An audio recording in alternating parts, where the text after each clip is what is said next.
Alright everyone, it's been about 30 minutes now. Everything's still boiling as it should be.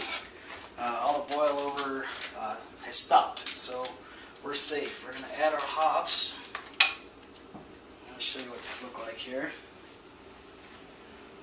So they're just little hops in pellet form. They smell sort of like a bouquet of flowers. I love hoppy beer, but I know a lot of people don't, so you know, that's my preference. You do the beer the way you like it, and everybody's happy. So we're just going to add these straight to our water here. Make sure we get them all out of there.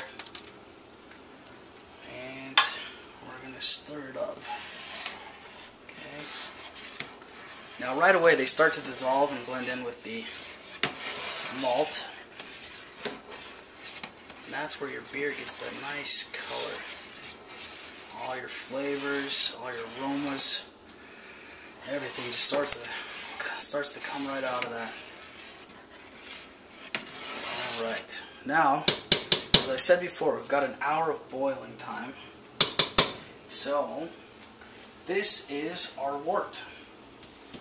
And let's let it go for another 30 minutes and we'll meet you back.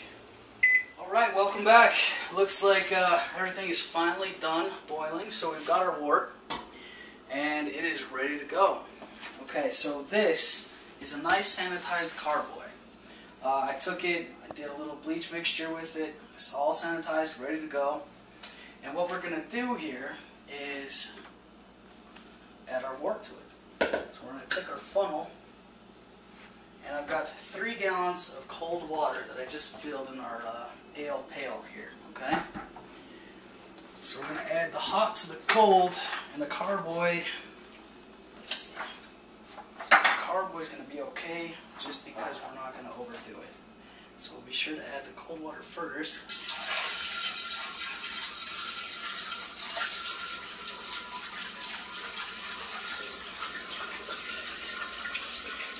So this is 3 gallons of cold water.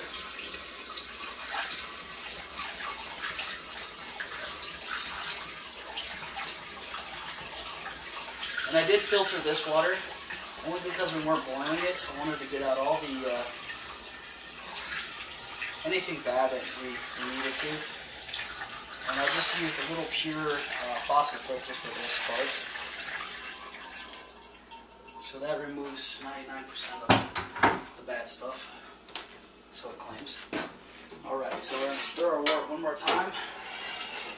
Make sure that we get all the excess hops and malt, everything. As long as you didn't have this too high, you didn't burn the bottom of the pan. Okay, so that's ready to go. You can see the hops still on the outside there. I'll just put them back in.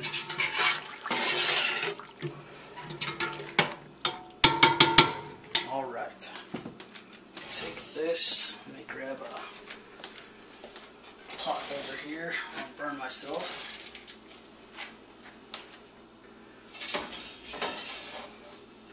And very slowly, we'll take it and add it to the cold water.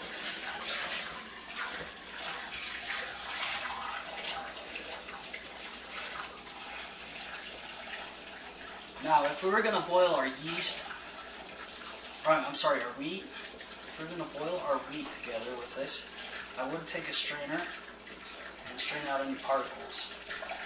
But as far as the hops go, they do mix pretty well with the water. And there's really no need to strain. Alright. You can see how it reduced. I ended up losing a lot of that liquid. So what we can do at this point is I would put a little bit of purified water just up to here, and that's what I'll do now. Because it's not going to hurt anything. We still have all our malt and all our hops now.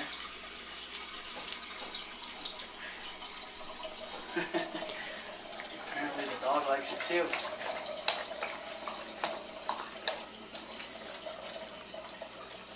Okay, so we've got this mixture ready to go. We're just going to put it real slowly on here. You don't want to add too much, because remember this is going to ferment. Just a tad more.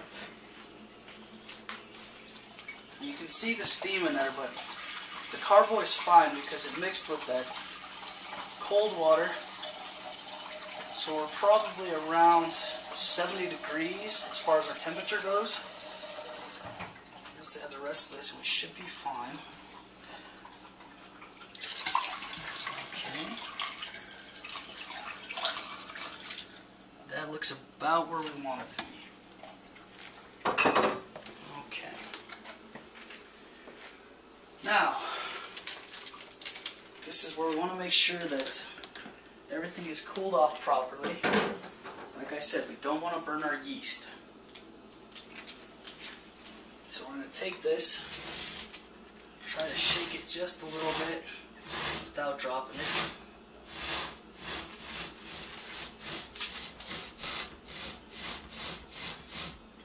Alright. I can feel the heat down here, so I know it got distributed pretty good. Okay. So here's our yeast that we saw from last time. I'm just going to open that packet. And we're just going to add it right here. It's going to float on top, okay? Okay. Alright, puppy. Alright, you gotta go. Okay. Okay. So we're going to add the yeast in there. And now it's going to sit on top. What we want to do is add our rubber stopper, okay? There's our rubber stopper, and there's still a hole on top, but I want to be sure to mix this yeast around. So we're going to take it to the side, roll it, and put it back up, and we should be good. Now, to start our blow off, we're going to put this tube top of our rubber stop.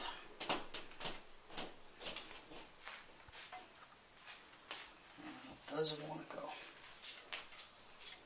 Let's try the other end. There we go.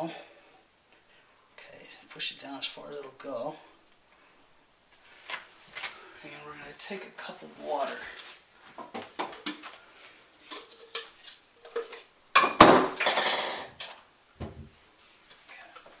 And what this is going to do is prevent anything from going up the hose. Alright?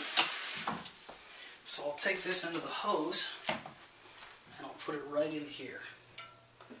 So we got about 3 to 5 days of blow off. And the first 3 days, actually 3 to 5 days, it's going to be very, very active. You're going to see all this yeast. It's going to start to eat all the sugars in the malt, and it's just going to be bubbling. So what's going to happen is as these yeast reproduce, they're going to expel gases. All that gas is going to come right through this tube here, and it's going to be blowing out all this different colored stuff. So we're going to make sure that none of it can get back up the hose and contaminate our beer. And basically, as they expel the yeast, as the yeast eat the sugars, they're going to have a byproduct of ethanol alcohol, which is what we're looking for, and a little bit of carbonation, which is also what we're looking for. Most of the carbonation is going to happen in our conditioning process. So right now, I'm going to take this to a dark spot. I usually use a closet. I find it works best. Somewhere around room temperature. You don't want to be too hot, too cold. And we'll let this go. And once it starts fermenting, I will focus in on that process so you can see how it works. Alright?